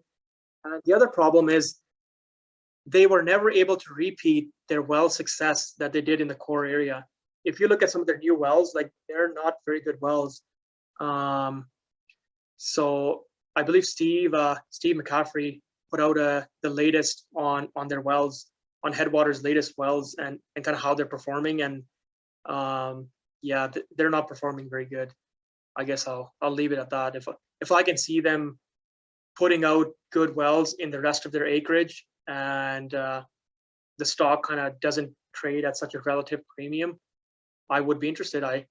I'm a big fan of the management team there and what they're doing, and I think there's lots of upside potential. But they've proved out their core area, but the core area is now exhausted. So now they have to prove out these other areas, and until they can do that, it's a show me story. So yeah, I'll leave it at that. There was a question I got earlier. I don't think the person is on the call, but they were asking about why I wrote an article on Hemisphere on Seeking Alpha and then proceeded to sell the company a month later. So for full transparency, I'll say that in about mid-December to early December, I did a complete valuation on call options versus non-marginable securities. So any stock under $3 became non-marginable with TD, or has been for a while. So I compared them to call options, and I found a bunch of call options trading at incredible premium or incredible valuations, mostly summer 2022 and onwards expiries, some into 2024, 2023. And if the macro panned out how I thought it would, these options gave me better returns than holding on to Hemisphere, which I had put a significant part of my portfolio into. So that's the reasoning for it. Now that the call options have run up and Hemisphere has not really increased that much, I'm more than happy, and I probably will go back and do those same calculations when I've got some time. I will say that the CEO of Hemisphere is coming on to a Twitter space on Tuesday, 3 p.m. Mountain. So for anyone that has more questions on that, feel free to, we'll ask him directly and he can answer that on there. So hey, you had a question on the Zoom, or was your hand up from before?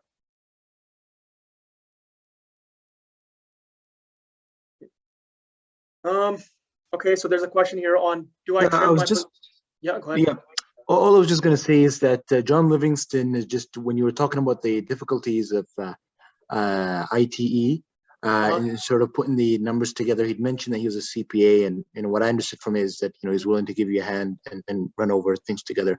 It was just a couple of comments up, so that's all I was trying to bring it to. Right on. That's amazing. Really appreciate that, John. And I'll get back to here if you want to maybe shoot me a message on my email from the website, and we can maybe set something up so everyone can learn from your experience and kind of what you're seeing. Yeah, and my email is on the website as well, or it's just info@whitetundra.ca is the best one right now. Yeah, and thanks for sharing that. So hey, I missed that somewhere, or I didn't realize what he was trying to say. Do I trim my positions or do you hold? I don't have a good answer for you on that. It's I just go as I go, I guess. As long as the macro meets what I think, I'm not a market timer. I'm not going to sell positions because I see a 1 week dip on Omicron or whatever. I look at the long term. I look at what's happening. I look at March 1st. I look at the supply problem that's occurring in U.S. shale, along with huge demand coming online with the Omicron fizzling out, and jet fuel demand, which is about 2 million barrels a day, still on the sidelines. That's yet to come online. Somewhere around March 1st, the U.S. driving season kicks on. We can expect another 500,000 to 1 million barrels a day of extra gasoline demand coming online, and it to me screams an oil shock. So, sorry if I disconnected here. So yeah, so I'm looking further out into that and kind of basing my holdings on that. And you know what, like, look at the run up we've had since December 20th. And if I would have sold everything I had on the Omicron scare in late November, I mean, the stocks are trading higher than they were on that Black Friday, than they were before that Black Friday Thanksgiving drawdown, right? So yeah, could I have made some money by kind of seeing that come in and maybe selling? Yeah, potentially, and then buying back on the dips. But that's not my strategy.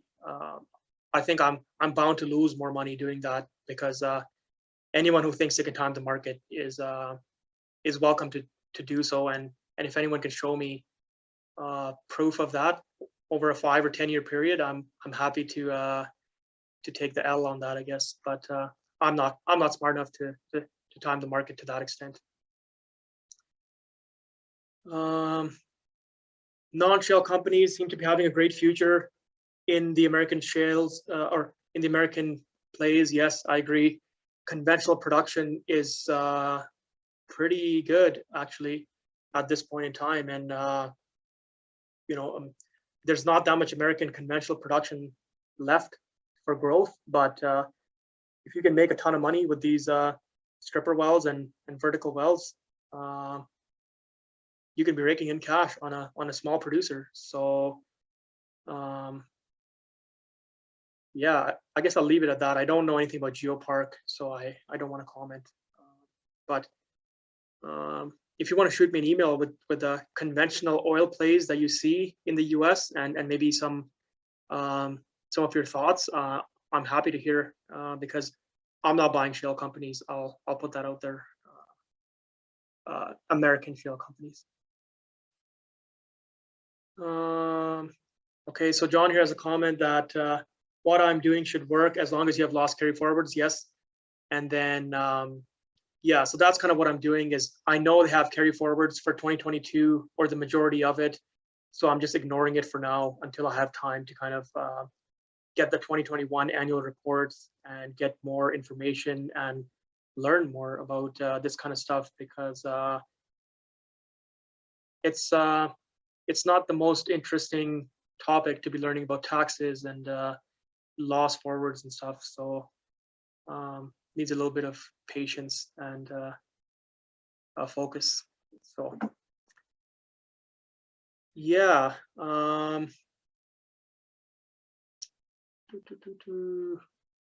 So there's a question for you, John. Continue on that, on the tax, and whether tax is to adjusted funds flow or free cash flow.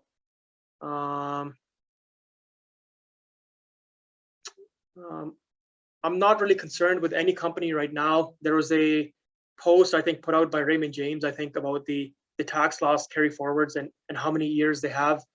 And a lot of companies had more than 2 years or 3 years. So not really something I've looked at, but I would definitely welcome any information I can get, or any seminar, anything you can send me on that, kind of for the future to look into. But we've been going on for a while here, so I'll kind of end it here, and feel free to call me, text me, DM me on Twitter if there's any other questions. And the recording for this will be posted on the website by tonight, if not tonight, tomorrow, because these videos I do split these into two. given that the macro is kind of getting so long now, and you know, I really don't know what to do. I'm kind of stuck between a rock and a hard place where I want to hit the main macro points, but then I end up getting so many questions anyway on stuff I would have discussed if it was a longer macro. So I'm still kind of seeing what to do with it. I think the way this is going to go is I'll be doing the valuation session, and I'll do the macro kind of every month instead, just because there's not so much update on the macro. So yeah, so maybe that's how I'll kind of do it going forward. And the call options seminar, or the put option seminar, again, is tomorrow at 11 for anyone who is able to join for that. And yeah, I guess I'll say thanks for everyone joining. Like, this is really great. And for all the people who email me afterwards with feedback and questions, like, that's really, you know, keeps me going and keeps me super excited for doing these. So yeah, so really appreciate all your time. Taking 5 hours out of your Saturday is you know, definitely means a lot. So yeah, so I'll do that. And there's a final question here by John about my largest holding. Yeah, so that's roughly my largest holding. I did add ARC and MEG, ARC as in ARC Resources, and MEG, and I posted that on my Twitter feed, and then I will have the latest update on in early February on that. And yeah, I'll end it here. I'll open up the Twitter chat. Whoever wants to continue on, I'm going to take a 15-20 minute break, and then I'll come back to the Twitter chat. But whoever else wants to kind of continue the conversation, go ahead, and we will